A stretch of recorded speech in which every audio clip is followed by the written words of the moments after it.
السلام علیکم ورحمۃ اللہ وبرکاتہ۔ حضرت علی کرم اللہ وجہہ کی خلافت۔ حضرت عثمان رضی اللہ تعالی عنہ کی شہادت۔ اسلام کی تاریخ میں حضرت عثمان رضی اللہ تعالی عنہ کی شہادت بلا شبہ ایک عظیم سانحہ ہے۔ اسلام کا مرکز پاش پاش ہو گیا۔ ایسے حالات میں مرکز کو سہارا دینا یا ٹوٹے ہوئے ٹکڑوں کو جوڑنا کوئی آسان کام نہ تھا۔ خانہ جنگی کی ابتدا ہو چکی تھی۔ ہر شہر میں ایسے واقعات ہو سکتے ہیں کہ لوگ اپنے امراء کو شہید کر دیتے یا امارات کے لیے ہر جنگ آپس میں ٹکر لینا شروع کر دیتے۔ ہر صوبے کا عمل اس صورت سے دوچار ہوتا کہ ماتحتوں کو کیسے قابو میں رکھے اور مرکز سے کیا ہدایات لے یا کیسے تعلقات قائم رکھے۔ اسلام میں جانشینی کا مسئلہ ایسے تو نہ تھا کہ بادشاہ کی وفات کے بعد اس کا وارث تخت پر بیٹھ جاتا۔ اب اسلام کے مرکز میں ایک خلا پیدا ہو چکا تھا۔ حضور پاک صلی اللہ علیہ وآلہ وسلم کی وفات کے وقت چند لمحات کے لیے ایک خلا پیدا ہوا تھا جس کو باہمی مشاورات سے طے کر لیا گیا تھا۔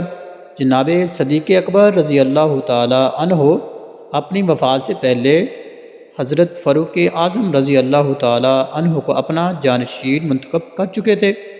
حضرت جناب فاروق اعظم رضی اللہ تعالی عنہ نے یہ کام مجلس مشاورات کو سونپ دیا، لیکن یہاں پر تو حالات کا رخ ہی تبدیل ہو چکا تھا۔ نہ حضرت عثمان رضی اللہ تعالی عنہ کسی کو نامزد کر گئے اور نہ کسی مجلس مشاورات کے ذمہ یہ کام لگا گئے کہ وہ کس امیر کا تقرر کریں۔ البتہ قوم کو خانہ جنگی سے بچانے کے لیے انہوں نے اپنی جان اللہ تعالیٰ کو پیش کر دی۔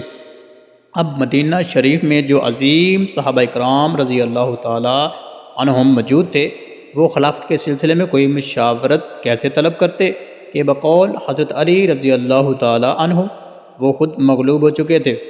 یہاں سے آگے بڑھنے سے پہلے قائرین ذہن میں ان حالات کا تصور کا نقشہ بنائیں تو اگلے حالات بہتر طور پر سمجھ آ سکیں گے۔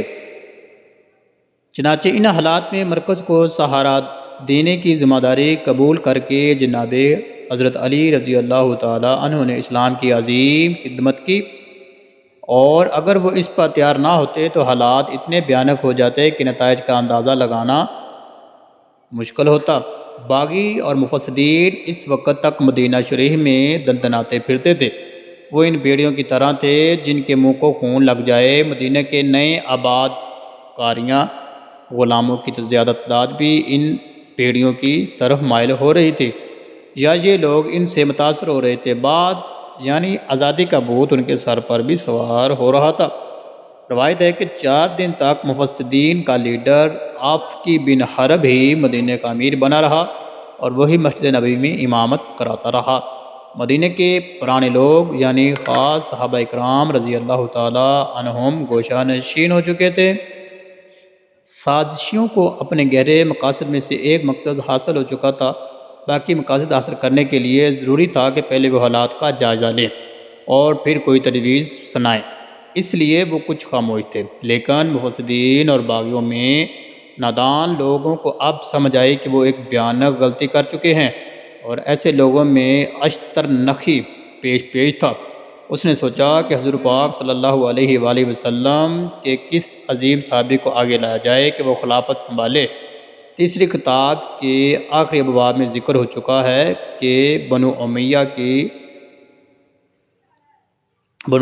کے کئی لوگوں نے جناب حضرت علی رضی اللہ تعالی عنہ، جناب حضرت طلحہ رضی اللہ تعالی عنہ اور حضرت جناب زبیر رضی اللہ تعالی عنہ کو طعنہ دیا تھا، بلکہ ان کی خلافت ایسے سخت الفاظ استعمال کیے تھے کہ جناب حضرت علی رضی اللہ تعالی عنہ اور دونوں عظیم صحابہ رضی اللہ تعالی عنہم حضرت عثمان نے غنی رضی اللہ تعالی عنہ کے گھر سے اٹھائے تھے۔ وہ الفاظ یہ تھے کہ اس فساد کی ذمہ دار ہی تینوں عظیم صحابہ رضی اللہ تعالی عنہ ہیں، معاذ اللہ کہ وہ خلافت کے امیدوار ہیں۔ ان حالات میں تینوں عظیم صحابہ اکرام رضی اللہ تعالی عنہم میں سے کوئی ایک بھی آگے بڑھ کر خلافت کی ذمہ داری اٹھانے کو تیار نہ تھا۔ اب باغیوں میں سے نادان لوگوں کے دماغ کچھ درست ہو رہے تھے۔ انہوں نے جناب سعد رضی اللہ تعالی عنہ بن ابی وقاص اور جناب عبداللہ رضی اللہ تعالی عنہ بن عمر رضی اللہ تعالی عنہ تک رسائی حاصل کی۔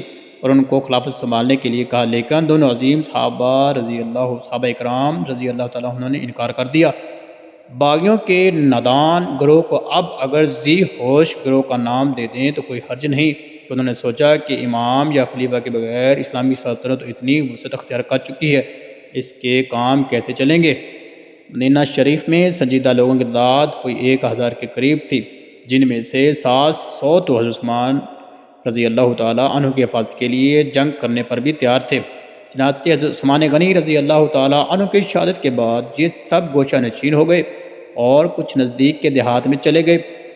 غلاموں یا نئے آبادکاروں کی تعداد بھی 1000-1500 کے قریب تھی، اور باغی یا مفسدین بھی اتنی ہی تعداد میں تھے۔ چنانچہ باغیوں اور مدینہ کے نئے آبادکاروں نے مل کر اہل مدینہ کے گوشہ نشین لوگوں کو گھر سے باہر نکالنا شروع کر دیا اور اعلان کیا کہ اہل مدینہ کا سنجیدہ طبقہ اگر عظیم صحابہ اکرام رضی اللہ تعالیٰ عنہ کو امارت یا خلافت سنبھالنے کے لیے مجبور نہیں کرتا تو باقی عظیم صحابہ اکرام رضی اللہ تعالیٰ عنہم کو باری باری شہید کرتے جائیں گے، اور ابتدا جناب حضرت علی رضی اللہ تعالیٰ عنہ، جناب حضرت طلحہ رضی اللہ تعالیٰ عنہ اور جناب زبیر رضی اللہ عنہ سے کریں گے معاذ اللہ۔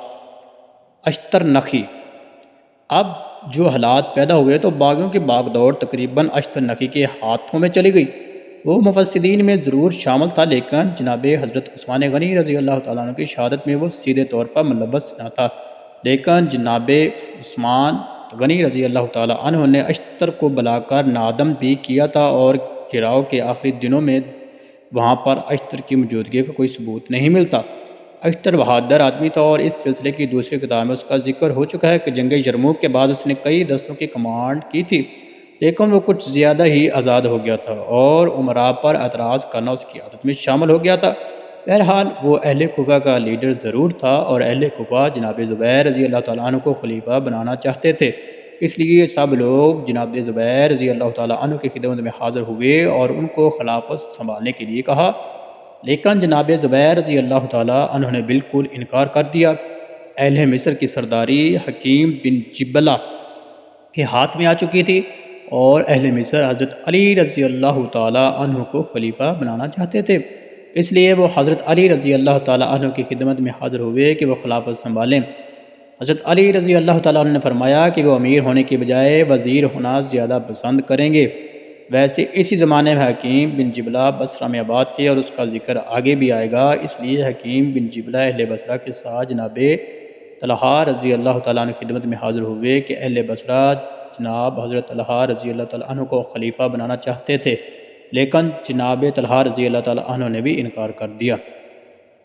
اب باغیوں نے اشتر نخی کی سرداری میں مدینہ شریف سے تمام گوشہ نشین لوگوں کو باہر نکالا اور مسجد نبوی میں اکٹھا ہونے کا حکم دیا، اور کہا کہ یہ اہل مدینہ کی ذمہ داری ہے کہ اپنے میں سے کسی کو مسلمانوں کا خلیفہ یا امام بنائیں۔ اشتر کے الفاظ یہ تھے: آپ رضی اللہ تعالیٰ عنہ لوگ اہل شورا ہیں، آپ رضی اللہ تعالیٰ عنہ کا حکم تمام امت محمدیہ پر جائز و نافذ ہے، آپ رضی اللہ تعالیٰ عنہ امام مقرر کریں، ہم آپ رضی اللہ عنہ کے مطیع ہیں، اور آپ رضی اللہ تعالیٰ عنہ اس کام کو انجام دیں۔ ہم آپ رضی اللہ تعالیٰ عنہ کو 2 دن کی مہلت دیتے ہیں، اگر اس بدت میں امام مقرر نہ کیا گیا تو ہم عظیم صحابہ اکرام رضی اللہ تعالیٰ عنہ کو شہید کرتے جائیں گے معاذ اللہ۔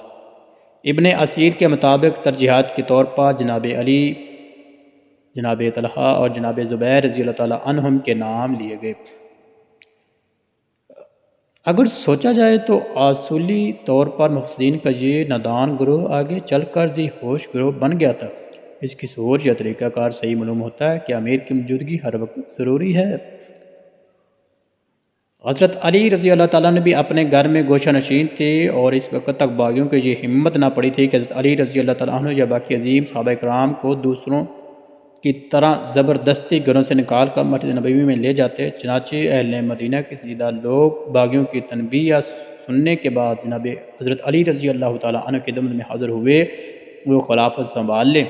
جناب علی رضی اللہ تعالیٰ عنہ تو زبزب میں تھے، امام حسین رضی اللہ تعالیٰ عنہ کا خیال تھا کہ اول تو خلافت قبول ہی نہ کی جائے، لیکن اگر مجبوری ہے تو پھر بھی تمام بلاد اسلامیہ سے وفود منگوائے جائیں، اور جب تک سب وفود جناب حضرت علی رضی اللہ تعالیٰ عنہ کو خلافت سنبھالنے کی گزارش نہیں کرتے تب تک خلافت قبول نہ کی جائے۔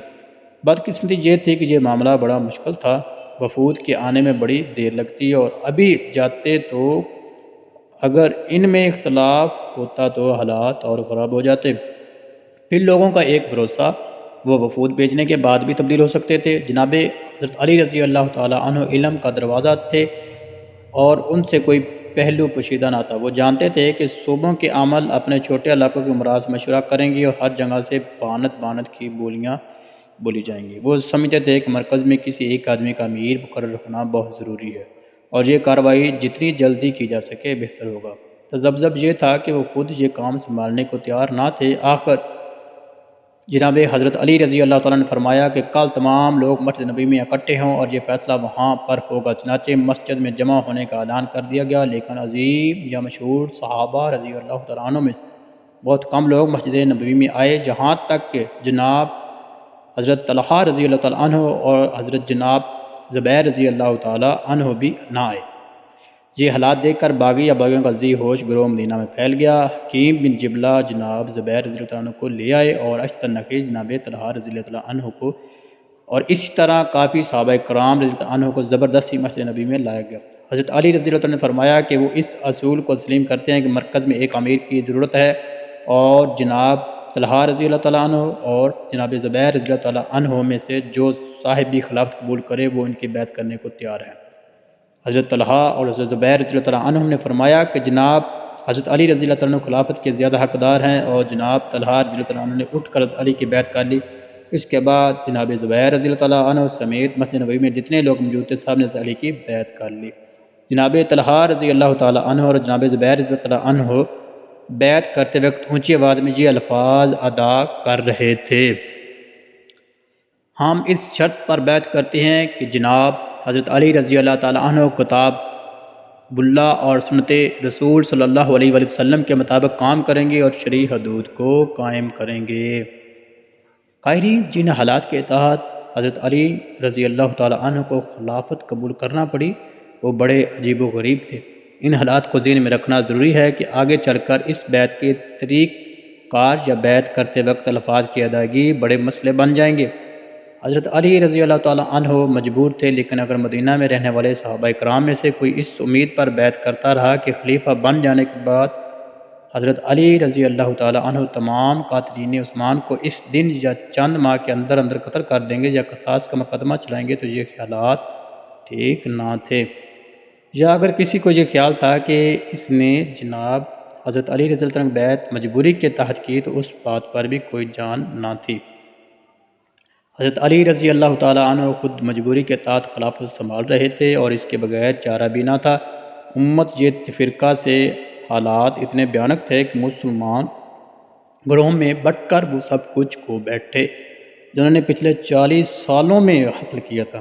اگلا سوال یہ ہے کہ حضرت عثمان رضی اللہ تعالیٰ عنہ کے قاتل کون تھا اور یہ مقدمہ کن لوگوں پر چلایا جاتا؟ تمام وہ لوگ جنہوں نے حضرت عثمان غنی رضی اللہ تعالیٰ عنہ کا گھراؤ کیا ہوا تھا، ان پر مقدمہ چلانا تو عملی طور پر ناممکن تھا۔ انہی لوگوں کے کہنے پر جناب حضرت علی رضی اللہ عنہ نے خلافت قبول کی اور وہ کہتے تھے کہ ان کا عثمان غنی رضی اللہ عنہ کی شہادت میں کوئی ہاتھ نہ تھا۔ شہادت ایک حادثہ تھی اور اس میں چند لوگ شامل تھے اور کچھ بے وقوفی کر بیٹھے، اور حضرت عثمان غنی رضی اللہ تعالیٰ عنہ کو شہید کرنے والوں میں سے 2 آدمی تو ادھر ہی مارے گئے۔ محمد بن ابو بکر رضی اللہ عنہ بھی ان لوگوں میں شامل تھے جو عثمان غنی رضی اللہ عنہ کے گھر کی دیوار توڑ کر ان کے گھر میں داخل ہوئے، لیکن اندر جا کر ندامت ہوئی تو واپس آ گئے۔ اب ان پر مقدمہ لانا بھی کچھ عجیب معلوم ہوتا تھا۔ حضرت عثمان غنی رضی اللہ عنہ کا قصاص طلب کرنے والے لوگ دراصل وہ تھے جو حضرت علی رضی اللہ عنہ کو پسند نہ کرتے تھے، اور حضرت علی رضی اللہ تعالیٰ عنہ اگر تمام گراؤ کرنے والوں کو پکڑ بھی لیتے تو یہ لوگ راضی نہ ہوتے۔ لیکن سوال یہ تھا حضرت علی رضی اللہ تعالیٰ عنہ کن لوگوں کی مدد سے گراؤ کرنے والوں کو پکڑتے؟ بس قائرین اس پہلو کو نظر انداز نہ کریں بلکہ مد نظر رکھیں۔ اسی ویڈیو کے ساتھ اجازت دیجیے، اللہ حافظ، اور سیکنڈ پارٹ کے لیے کومنٹس لازمی کریں اور جاتے جاتے چینل کو سبسکرائب کر دیں، ویڈیو کو لائک کر دیں۔ اللہ حافظ۔